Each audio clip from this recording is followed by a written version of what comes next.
Une autre carte blanche, celle de l'économiste Joël Toledano. Bonjour Joël, on assiste ces derniers temps à des mutations dans les usages. Approchez, je vous en prie, vous voulez aller au pupitre? D'accord, alors on y va ensemble. Les plateformes ont pris par exemple une place considérable dans la vie des gens, notamment chez les plus jeunes. Tous les jours, ces plateformes challengent les médias publics. On vous écoute justement sur cette révolution qui est en cours. Alors, je vais essayer, en 5 minutes, ça va être bref, de vous proposer au fond une grille de lecture un petit peu différente des réseaux sociaux que celle qui a été donnée tout à l'heure. Parce que, je vais peut-être en choquer certains, mais moi je suis frappée par la similarité entre les missions de service public de la télévision publique et une partie de ce qui se produit et qui est consommé aujourd'hui sur une plateforme comme YouTube par les plus jeunes. Et au fond, je m'interroge sur la possibilité pour le service public de contribuer à dynamiser ce monde de nouveaux créateurs nés sur et avec les réseaux sociaux, mais qui a du mal à trouver un modèle économique pérenne. Je pense que c'est une ambition formidable.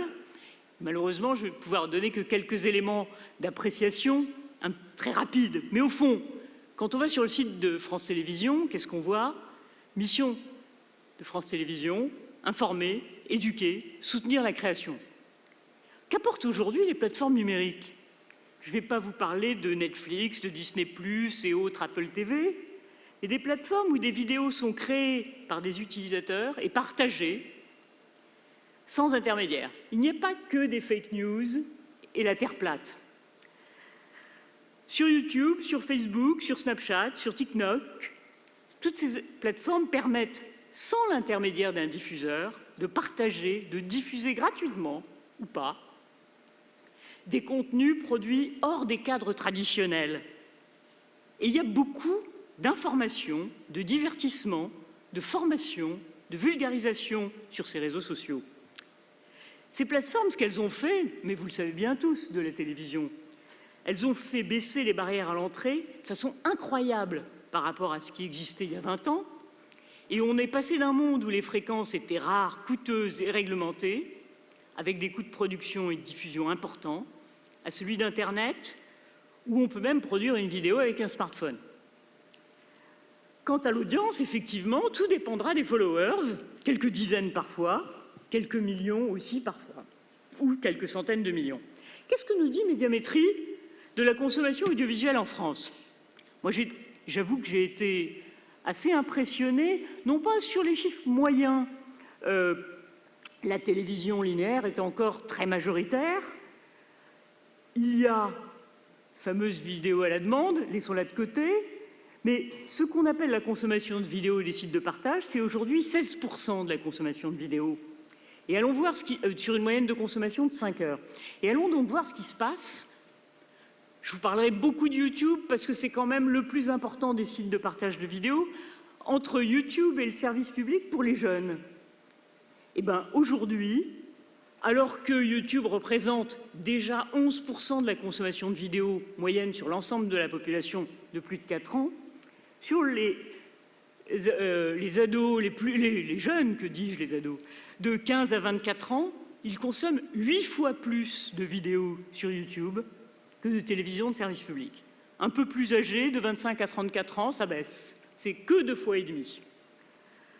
Et à partir de 35 ans, les proportions s'inversent.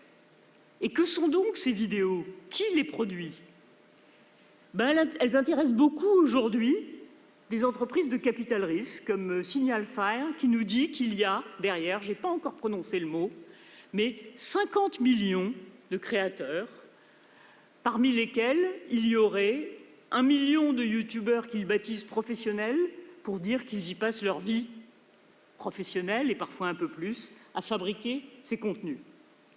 Alors ces créateurs, ils ont des noms variés, influenceurs, vulgarisateurs, artistes, vidéastes. Je ne vais pas m'attarder sur les superstars, mais plutôt justement sur les vulgarisateurs aussi ou les artistes. C'est un monde très mal connu, on a très peu de chiffres. Et si je prends juste une des quelques rares études qui existent sur la vulgarisation scientifique, vous serez peut-être étonné de savoir qu'il y a 400 chaînes francophones de vulgarisation scientifique.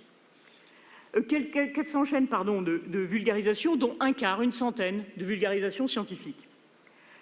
Sur les 5 premières chaînes de youtubeurs scientifiques francophones, vous avez eu 900 millions de vues sur ces 5 premières, ce qui veut dire que, comparativement, vous aviez à côté, en 2019, avant qu'on soit tous avec nos masques et enfermés chez nous, 5 millions de visites dans les 5 principaux musées parisiens de vulgarisation scientifique. Ça prouve l'importance et le potentiel de tous ces acteurs, mais, et je n'avais que 5 minutes, je commence peut-être à les dépasser, juste pour vous dire que ce monde des vidéastes qui fabriquent de la vulgarisation, qui fabriquent de l'art, qui fabriquent des projets, se retrouve avec des problèmes de financement très importants. Le CNC, depuis quelques années, a commencé à y contribuer, mais il y a une nécessité pour eux, parce qu'ils ne croient pas en la publicité, parce qu'on a pu voir que la publicité du jour au lendemain était entre les mains de ces plateformes et qu'elles pouvaient changer leur politique, cherchent des modalités de financement, le don, la subvention, le sponsoring, pour rembourser leurs frais, et plus rarement pour se rémunérer. Ces infrastructures dont je viens de vous parler, qui quand même permettent gratuitement de leur donner la possibilité d'émettre, sont très attractives. Et comme j'ai eu l'occasion de le développer dans d'autres lieux, elles sont loin d'être neutres. Ce sont des régulateurs privés. Et comme Amazon ou Apple, par exemple, dans l'Apple Store ou dans la place de marché, ce sont eux qui organisent et éventuellement modifient les règles du jeu, ce qui n'est évidemment pas possible pour se construire des modèles économiques pérennes. D'où ma question, et je conclurai là-dessus. Et si les services publics trouvaient les voies et moyens pour récupérer cette créativité et l'audience de tous ces jeunes? Je vous remercie.